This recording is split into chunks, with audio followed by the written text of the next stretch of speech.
Baik, macam-macam drama politik menuju ke pilihan raya negeri Johor disajikan hari ini meskipun tarikh-tarikh penting belum pun lagi diumumkan oleh SPR. Ada yang keluar parti, ada mengenai agihan kerusi, ada juga mengenai logo parti. Perincian lebih jelas saya mahu pergi ke Firdaus Azil yang berada di sana. Firdaus, situasi dan mood PRN menjelang PRN ini dan juga menjelang tarikh-tarikh penting diumumkan, bagaimana di sana, Firdaus? Okey, baik. Terima kasih Loman. Seperti yang Loman sebutkan, macam-macam drama walaupun hari tarikh pun belum ditentukan lagi, yang mana kita ketahui bahawa Suruhanjaya Pilihan Raya SPR akan bermesyuarat pada 9 hari bulan, tetapi bermula sejak 2-3 hari lepas waktu Dewan Undangan Negeri Johor telah pun dibubarkan dengan perkenaan Sultan Johor, macam-macam yang kita dengar, dan hari ini juga tidak ketinggalan di mana pada hari ini kami media telah terarah ataupun tumpuan kami kepada satu sidang media oleh penyandang kerusi Dewan Undangan Negeri Puteri Wangsa sebelum dibubarkan, iaitu YB Mazlan Bujang, yang mana beliau mengumumkan bahawa beliau berserta dengan beberapa lagi ahli bersatu Tebrau telah mengambil keputusan untuk keluar parti, yang mana beliau mengatakan bahawa, dan selain pada itu Mazlan juga mengatakan bahawa beliau berharap agar pimpinan-pimpinan lain ataupun ahli-ahli bersatu lain, terutamanya khususnya di negeri Johor ini, dapat memberikan sokongan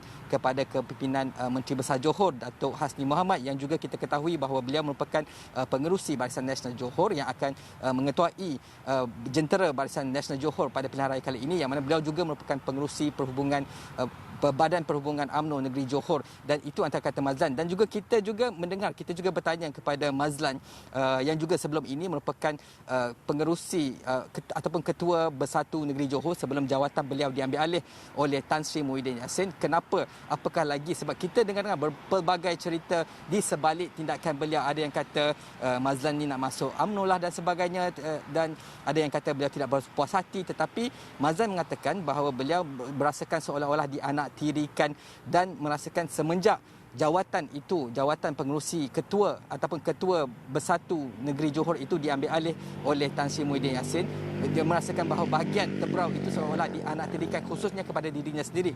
Tetapi kemudiannya pada hari ini juga seperti sedia maklum bahawa Tan Sri Muhyiddin Yassin yang kita ketahui merupakan pengerusi Perikatan Nasional serta ketua Ketua Bersatu Negeri Johor memberi respons terhadap kenyataan ataupun dakwaan Mazlan itu. Dengarkan.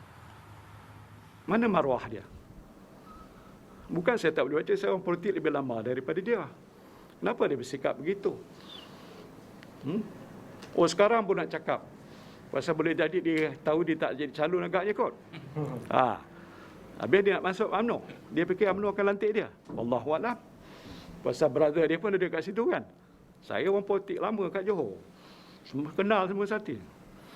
Dia nak bawa berapa orang? 2? Why 2? Tak kata 200,000. So I'm saying this not perli apa-apa lah. Tak apalah, tak apa dia buat tu bagi saya tak penting lagi. Kalau dia cakap awal-awal sebelum nak bubar parlimen, lain cerita. Tapi dia buat ni dah habis. Jadi tak apalah, itu jadi sejarah saja. Firdaus, kita lihat ada sedikit kekeliruan dan sebenarnya banyak kekeliruan yang timbul kerana kita lihat antara PAS, Perikatan Nasional, UMNO, PAS sebahagian daripada Perikatan Nasional secara teknikalnya, tapi mereka masih terbuka untuk berunding dengan UMNO. Pada masa yang sama kita lihat PN dan Bersatu seteru dengan UMNO, tapi juga meja rundingan masih lagi ada di situ, kata Faizal Azumu. Jadi kebanyakan parti-parti ini target mereka adalah kumpulan pengundi yang sama. Sejauh manakah kekeliruan mungkin wujud berdasarkan drama-drama dan yang bercanggah kita lihat ini, dan bagaimana pula pengundi di Johor meneliti semua ini dan bagaimana ia mempengaruhi sentimen mereka?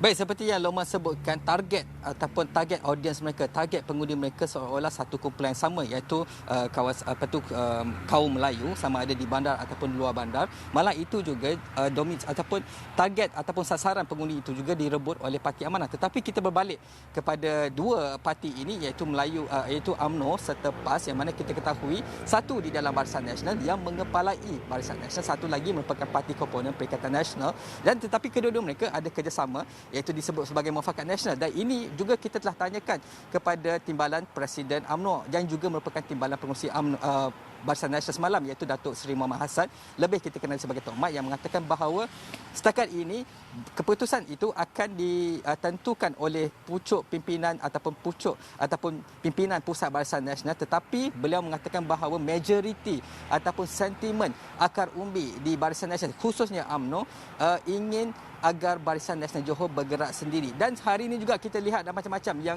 macam beberapa ahli PAS yang pemimpin kanan PAS juga telah mengeluarkan kenyataan yang dilihat agak menggurus hati UMNO, yang juga ada juga kenyataan daripada ahli-ahli UMNO yang menggurus hati PAS dan sebagainya.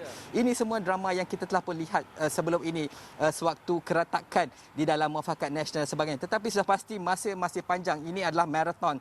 Masih belum lagi ada tarikh-tarikh kita pastikan, kita rasakan akan ada lagi episod-episod seterusnya di dalam pilihan raya negeri Johor ini. Sulaiman.